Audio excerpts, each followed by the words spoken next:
আসসালামু আলাইকুম। চায়ের আড্ডায় দিনী আলোচনায় আপনাদেরকে স্বাগতম। আমরা পড়ছিলাম সমাজে বহুল প্রচলিত ১০০ জাল হাদিস। আজকে আমরা যে হাদিসটি পড়ব, যে নিজেকে নিজে চিনতে পারলো সে তার রব আল্লাহকে চিনতে পারলো। এই বাক্যটি ইয়াহইয়া ইবনে মুআজ আল রাজি ২৫৮ হিজরি নামক তৃতীয় শতকের একজন সুফি বক্তার নিজের।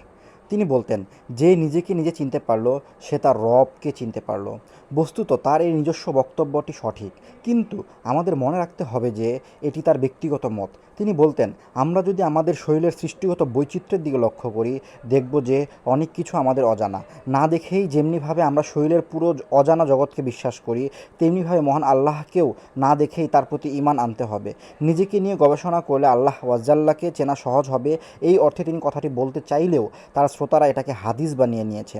এই কথাটি হাদিস মনে করে নিজেকে চেনার জন্য মানুষের মাঝে মহান আল্লাহর অলির কাছে যাওয়ার ধারণা জন্ম নেয়। কেউ কেউ হুলুল ও ওয়াহদাতুল উজুদের মতো শিরকেও লিপ্ত হয়, যা সম্পূর্ণরূপে বানোয়াট ও মিথ্যা কথা। পৃথিবীর কোনো হাদিস গ্রন্থে এ জাতীয় কোনো জাল হাদিস সনদ সহ পাওয়া যায়নি। আলহামদুলিল্লাহ, আজকে আমরা যে বিষয়টি জানলাম, যে নিজেকে নিজে চিনতে পারলো সে তার রব আল্লাহকে চিনতে পারলো, এ কথাটি একটি জাল হাদিস। কারণ এ কথাটি হিজরি ৩য় শতকে একজন সুফির বক্তব্য। এই বক্তব্যটি কেবলমাত্র তিনি তার অনুসারীদেরকে বলেছিলেন। এটিকে পরবর্তীতে তার অনুসারীরা হাদিস নামে প্রচলন করে দিয়েছে, যা পৃথিবীর বুকে কোনো হাদিস গ্রন্থে সনদসহ দলিল পাওয়া যায় না। অতএব আমরা জানতে পারলাম এই হাদিসটি বা এই কথাটি শুধুমাত্র একজন বক্তার বক্তব্য, এটি কোনো হাদিস নয় এবং এর কোনো দলিলও নেই।